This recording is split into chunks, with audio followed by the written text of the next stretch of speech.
Hey everyone, this is Chris DeFurio with Keys to the Shop. Welcome to another edition of Shift Break. Just a short episode on Thursdays that give you some insights and tools to help you in your business and career.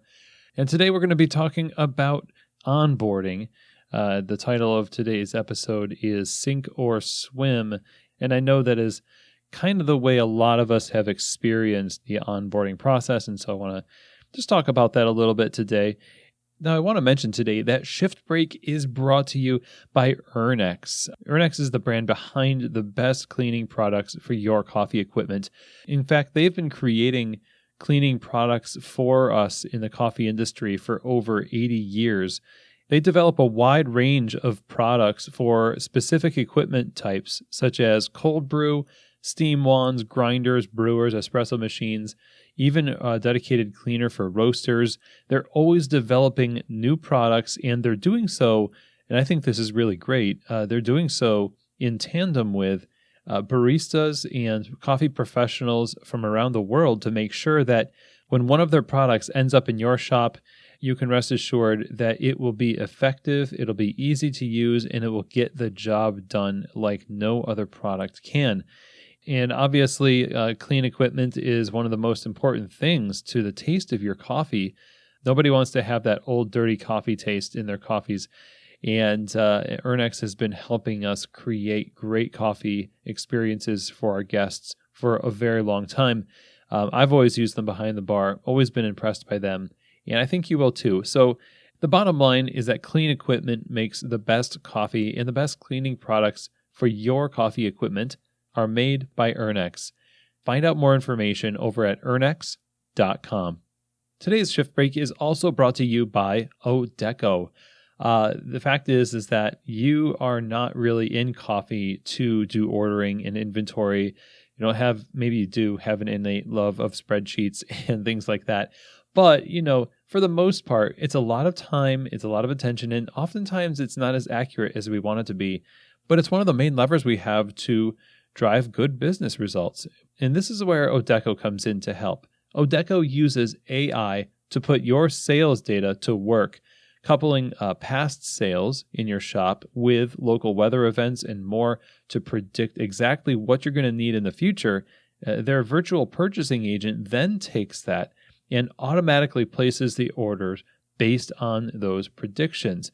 This is automated, centralized, and optimized ordering for your cafe, and I would highly encourage you to check them out and take the pain out of ordering. You need to get ODEKO, and in order to do that, just go visit this link, odeko.com/keys to the shop. Try them out in your cafe, odeko.com/keys to the shop. All right, so today I want to talk about onboarding a little bit, and not necessarily a episode where I'm going to tell you exactly what you need to do for onboarding, because everybody's onboarding process looks a little bit different. But I think there's an overarching principle in onboarding that needs to be present in order for whatever system you come up with to work. The idea of sink or swim is not something that we would necessarily say directly to an employee's face. But it is something that we do in practice. And I would guess that for most of us in coffee, when we started as baristas, this is exactly the way that it felt. And not only the way it felt, because in the moments, our emotions are at an all-time high. We don't know what we're doing. We're making mistakes. And so you can't really trust those emotions necessarily in terms of judging reality. But as time goes on and you witness what happens to other new employees, you witness the same phenomenon.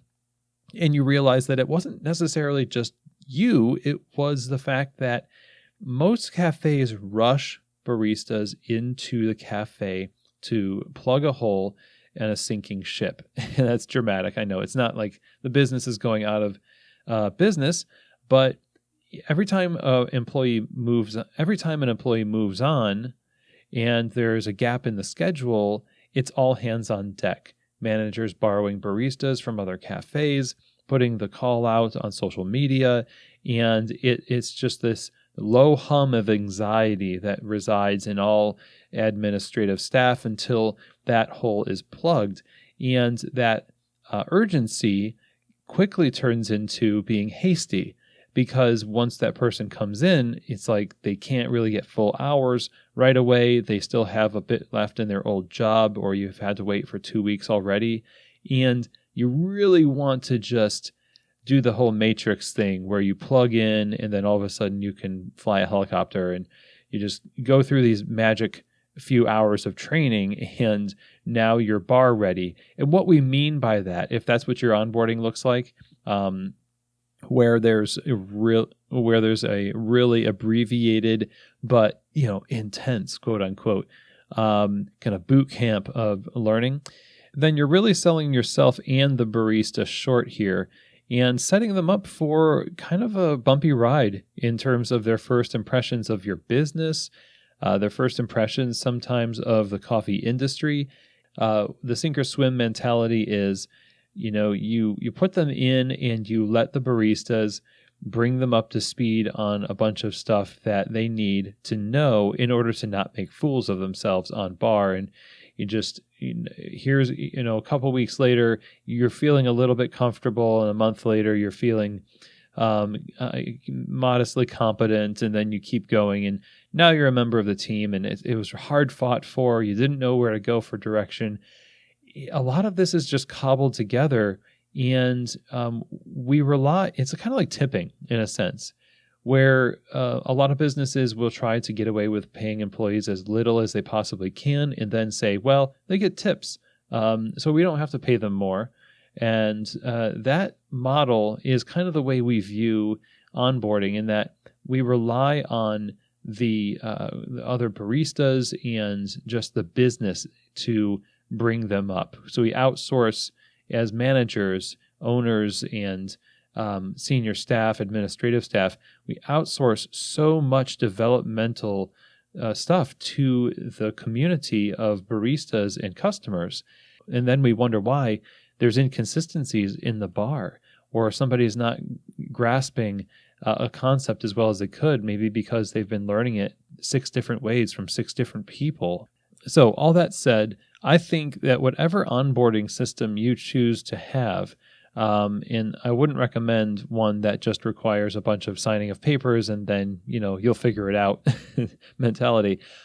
You're going to want to have a robust system based on the idea that you're going to put a lot of energy into this person in the beginning.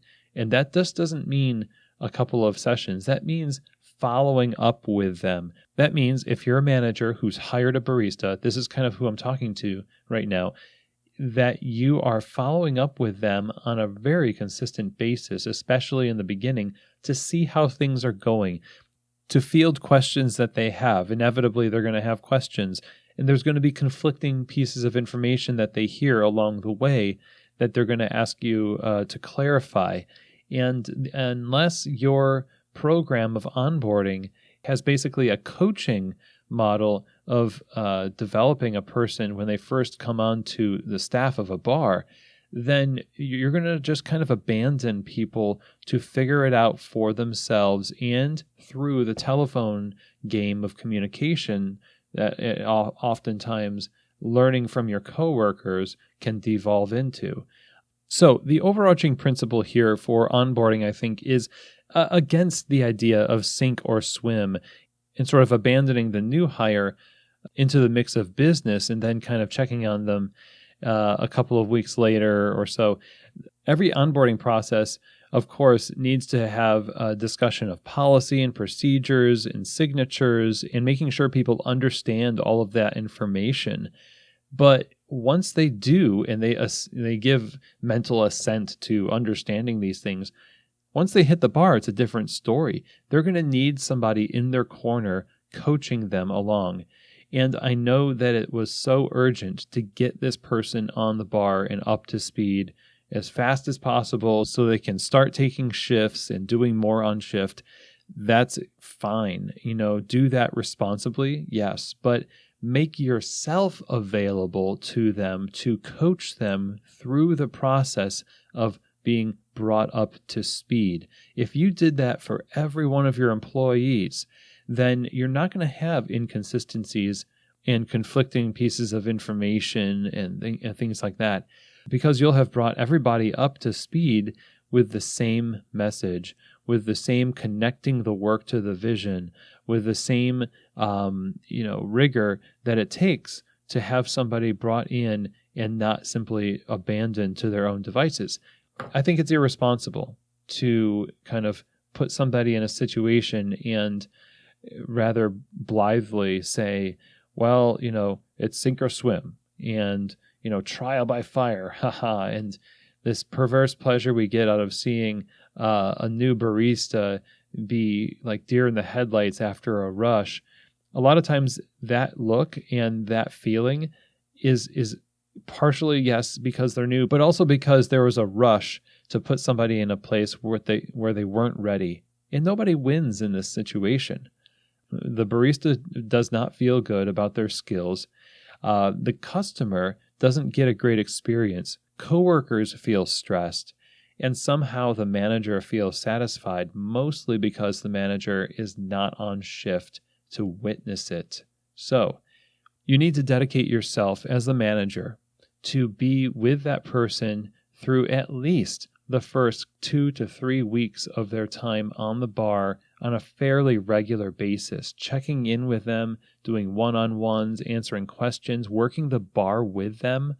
And when you do that, you're going to personally be able to see what they can and can't handle and see their development. And it's going to give you a better sense of security about who's working the bar right now, because you'll know what their skill sets are, because you determined that you weren't going to just abandon them to the sink and swim mentality, but that you were going to lift them up and teach them how to swim yourself. And that is a great principle to apply to your onboarding process. So I hope that this episode was helpful for you and that it makes a difference in the way that you train up your staff in your cafes.